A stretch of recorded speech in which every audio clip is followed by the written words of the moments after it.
who's been charged with her murder, is expected to appear in court in Pretoria for a bail hearing. The athlete's family are continuing to contest the charge of premeditated murder against him.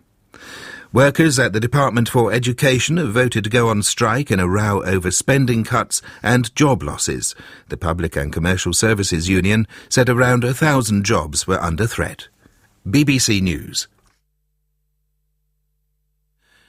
Featuring frequent use of the strongest swear words and racist language, the poem V by Tony Harrison caused a storm in 1987 when it was first aired on Channel 4.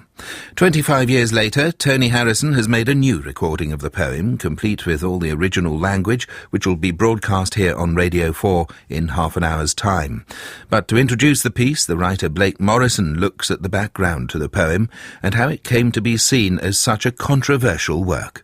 Exploring V also contains strong language.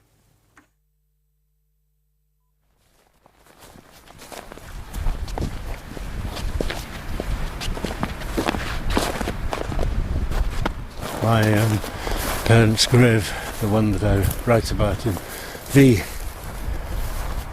Oh, I forgot to bring... I meant to go and get some flowers. A few weeks ago, the poet Tony Harrison made the journey up Beeston Hill to Holbeck Cemetery in Leeds to visit the grave of his parents. Florrie Harrison died December 1976, and Harry Harrison, who died 1980. And I wrote the poem in 1985 when this cemetery was, and the tombs here were covered with graffiti. I do say in the poem, at 75 this place will suit me fine, but it's a very cold, snowy day and I don't think it would suit me quite yet. He was back in Leeds to record a new reading of V, an extraordinary poem which still has the power to shock today.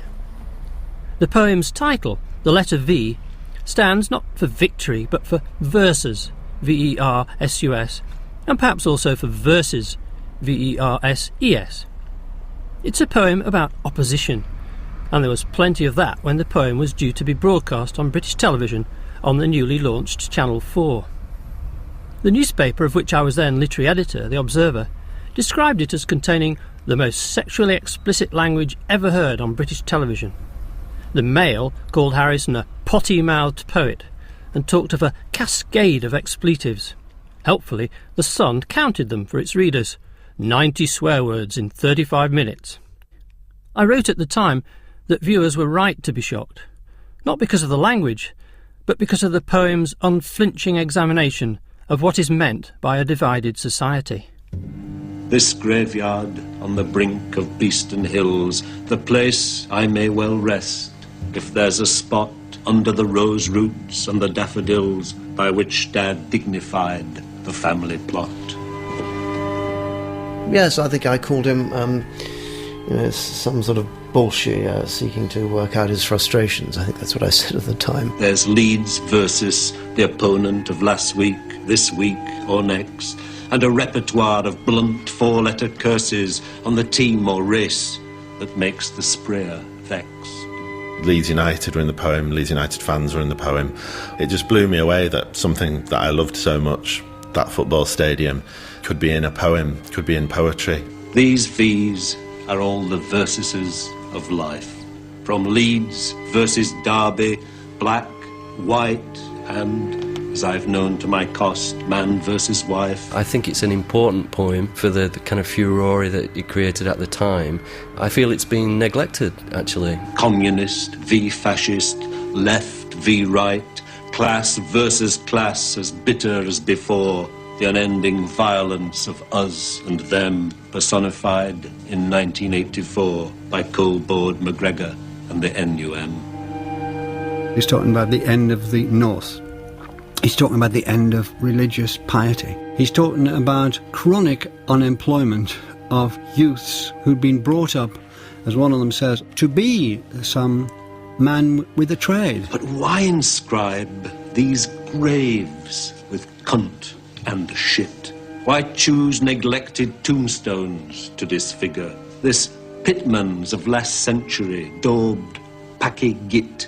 This grocer broadbent's aerosoled with nigger. TV fury over four-letter poem. There it was in block capitals on the front of the Daily Mail. I was completely unprepared for that.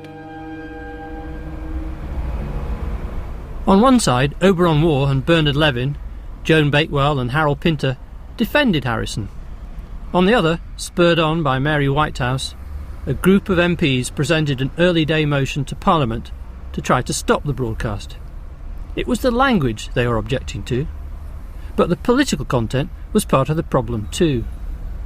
Like Harrison, the poet Simon Armitage grew up in Yorkshire, and V was part of that growing up. I'm not actually sure if I were asked to sum it up, in one sentence, that I could say confidently what it's about. It's not a difficult poem, it's not The Wasteland, but there's a bit of the miners' strike in there, there's stuff about language, there's bits about marital difficulties.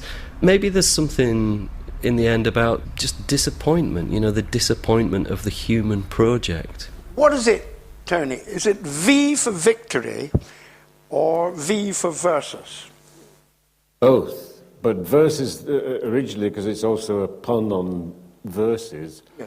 Tony Harrison has rarely spoken about his poem, but last year at the Chester Literary Festival he gave an insight into its creation in conversation with former Channel 4 Chief Executive Jeremy Isaacs. I wanted probably people also to recall Gray's Elegy in the Country Churchyards. I used Stoke Poges. Stoke Poges. That's a poem about the certainties of the continuation of British life and all those things. And that was also in my mind as I saw this very different graveyard. I think I always work in the same notebooks, and all these notebooks are now in the University of Leeds, and I can't go and look at them unless I put on white gloves. And I can't go and spill wine over them like I used to. And I think it was a complete notebook with all kinds of pictures, including V. And there was a V, I think, from the Daily Mirror, V for Vendetta, about the miners' strike and Thatcher. Well, here we are in the Special Collections Department of the Brotherton Library, University of Leeds, and Sarah Prescott is with me. This is actually one of over 200 notebooks from Tony Harrison that we have in the collection. One of the things that's really interesting about this is you can really see how he's drafted the work. And the first page is quite loose manuscript notes, and then he's typed it up and stuck it on top. And I noticed a little note at the very beginning saying skins, not punks. And everywhere the word punk appeared originally, it's now become skin, which I think is fascinating because this poem is in part about his encounter with his other self. We share the same skin, if you like. It's part of the meaning of the poem to me. They're there to shock the living, not arouse the dead from their deep peace, to lend support for the causes skinhead spray cans could espouse. The dead would want their desecrators caught. In 1985, I wrote that Harrison took abstractions such as unemployment, racial tension, inequality and deprivation and gave them a kind of physical existence on the page. Rereading the poem today, I'm struck by how many of its themes are still relevant, not least the disaffection of young people with a society that offers them few job opportunities. It's not an elegantly twisted rolling sestina or anything like that. It's thumping quatrains, A, B, full rhymes, pulling no punches. And yet, the arguments within it are deep, significant, thoughtful. And looking back on it now, I think of it as a poem very much about a sort of tug-of-war going on within Tony. Guilt, I think, essentially. Through education, he became intelligent, articulate, erudite, and by the same token, that education separates him from the people that he grew up amongst. And I don't think he's ever got over that, the distance and the separation from that skinhead using language in another way on those graves. But there's a way in which I have the same spray gun taking on English literature. I partly identified the act of vandalism that I would like to commit on English literature in a way. You see all these settled lives, you see people born in the 19th century and had their jobs all their lives, and the sons had the similar jobs, and they don't have any work. I've been on dole all my life, in fucking Leeds. Bent Alleluia's stick in angels' gobs. When dull wallers fuck off to the void, what'll Mason carve up for their jobs? The cunts who lieth here were unemployed. Oxford Professor of Literature Sandy Byrne is the author of a book about Harrison's work. The skinhead accuses Harrison of going over his head, condescending, treating him like he's done, speaking Greek. What is it that these crude words are revealing? What is it that this aggro act implies? Giving the dead their xenophobic feeling, or just a cri de coeur because man dies? So what's a cri de coeur, cunt? Can't you speak the language that your mum spoke? Think of her. Can you only get your tongue round fucking Greek? Go and fuck yourself with cri de coeur. If the poem is going to give us any sense of the way real young people really speak, then we need those expletives, and in replying in kind, the poet both shows his own passion and gets the skin's attention. These are the words of the people. This is how they speak.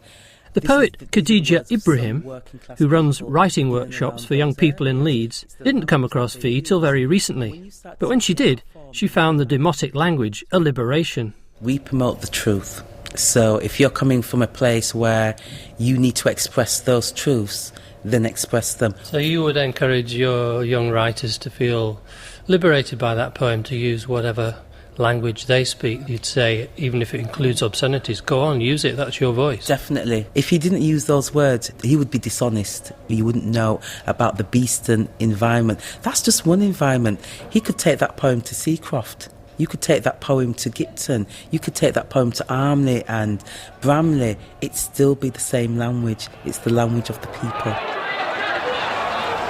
This was the biggest mass picket in South Yorkshire since the strike began. There were at least 6,000 miners, perhaps many more, and they stretched back as far as the eye could see.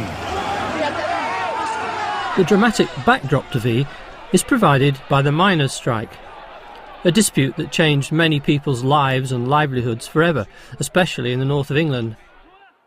Melvyn Bragg would play a key role in bringing V to a wider audience. He was frustrated by the resistance of his bosses at ITV to featuring it on the South Bank show. Chiefly, he says now, because of its take on the miners' strike.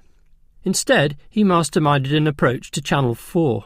It's like the Pilgrimage of Grace, or something like the Peasants' Revolt of 1381, or Jack Cade. It's in that tradition.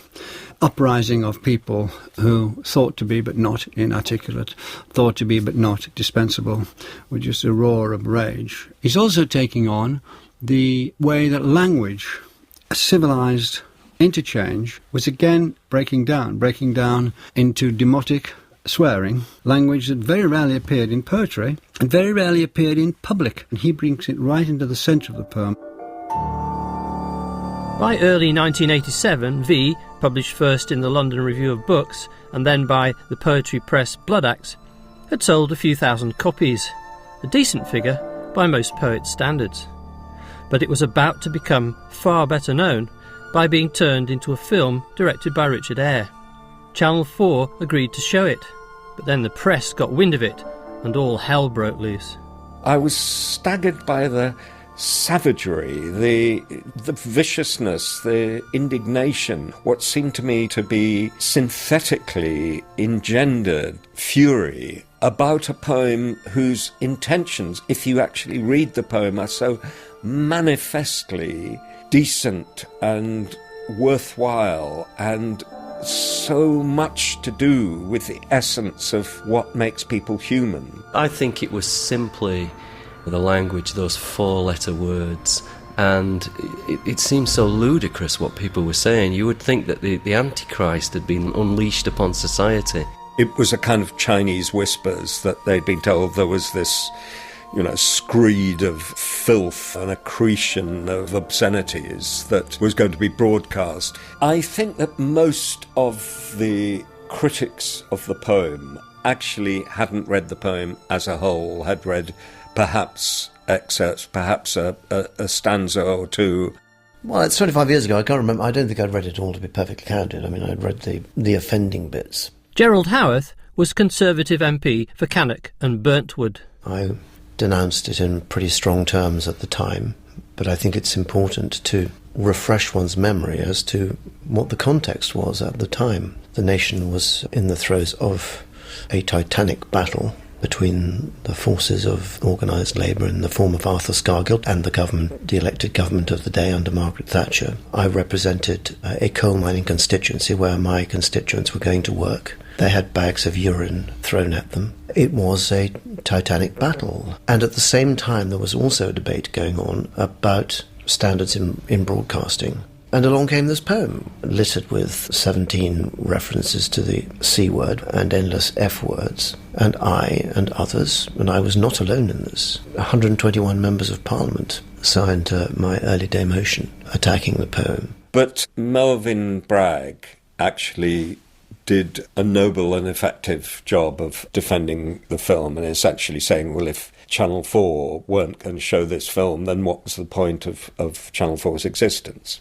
Melvyn Bragg's lobbying influenced Jeremy Isaacs to stand by the programme. Of all the things that people objected to, language, sex and violence, language is the thing that most people got upset about, which is one of the reasons that there was such a ruckus about this. If this film had not had that pre-publicity and had been put out at 11 o'clock at night, it would be jolly lucky. Excuse me, Tony. Yes, I know. 100,000 viewers. It got 2.5 million. The ones we choose to love become our anchor when the hawser of the blood ties hacked or phrase. But a voice that scorns chorales is yelling, "Wanker!"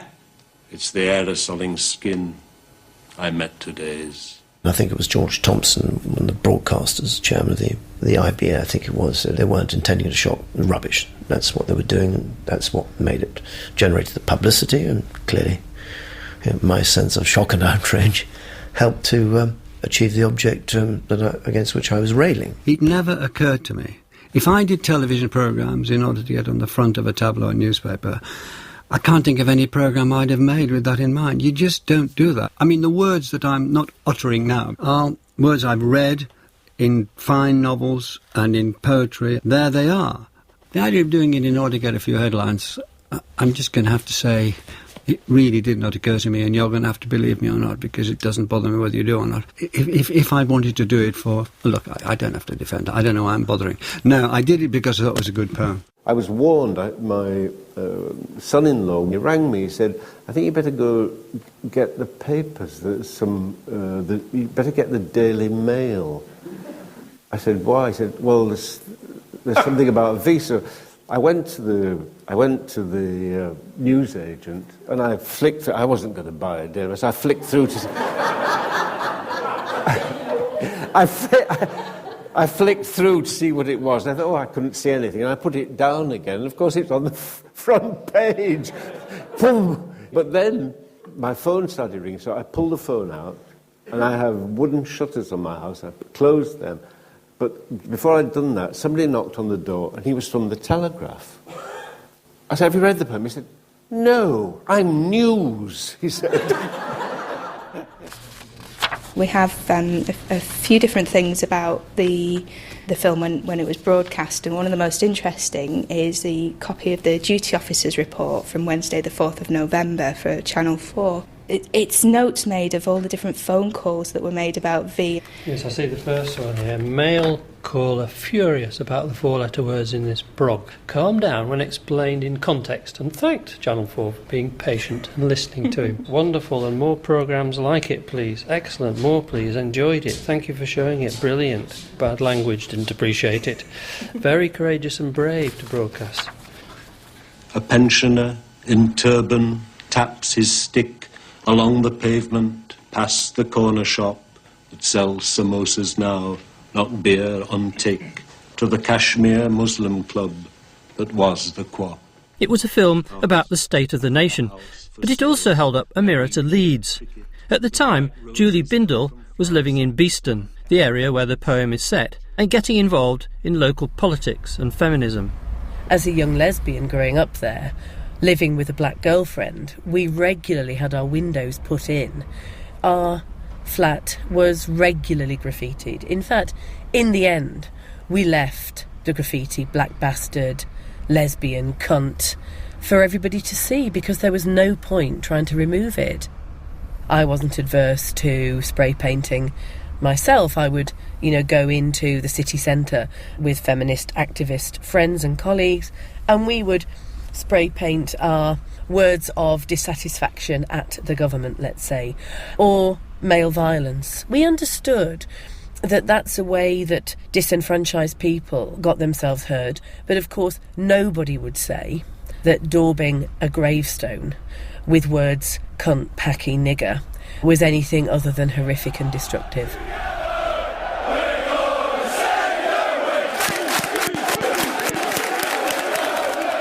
Tom Palmer was one of those fans.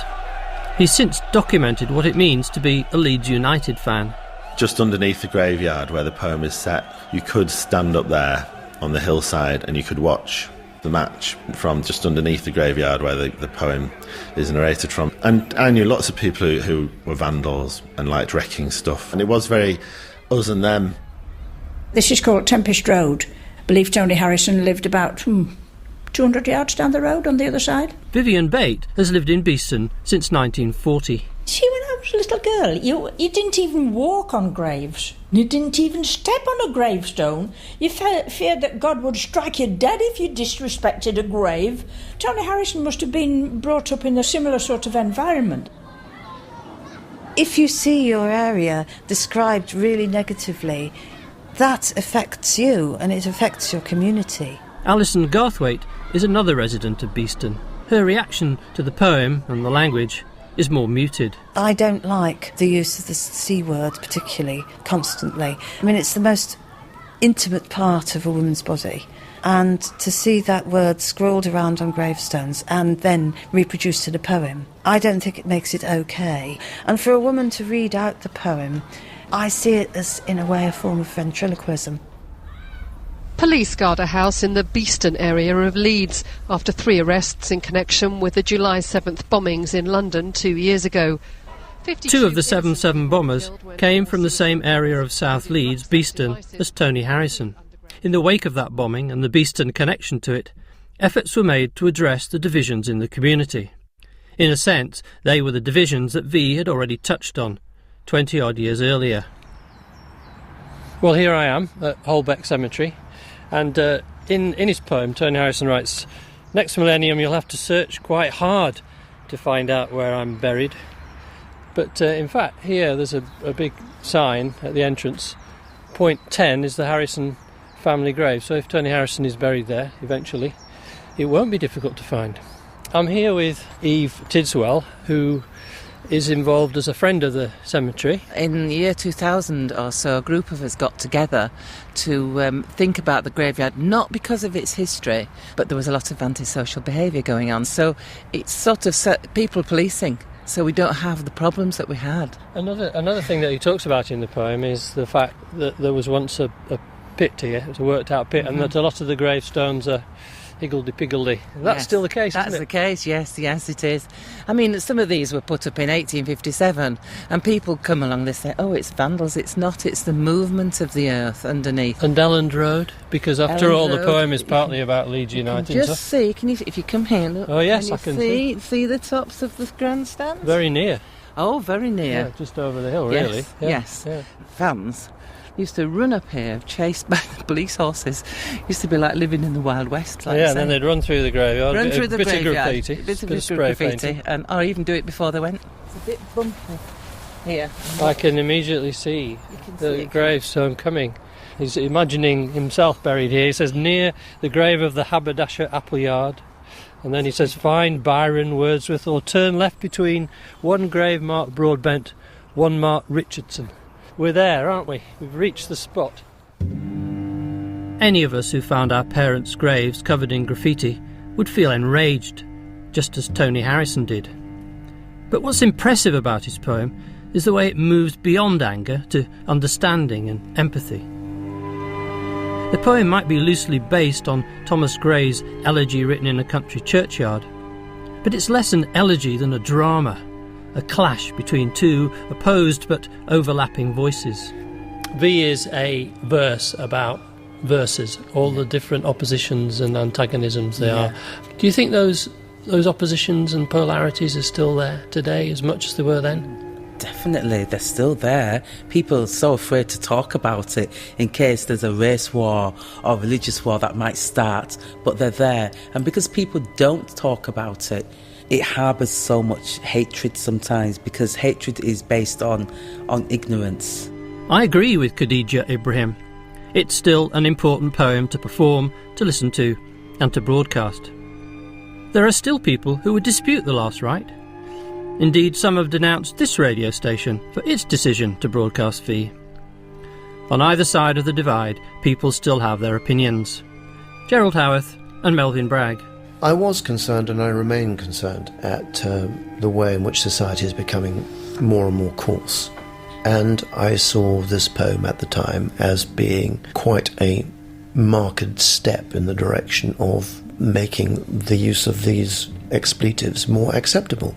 And I would still argue that the broadcasting of this today will make it more acceptable to use this sort of language in public.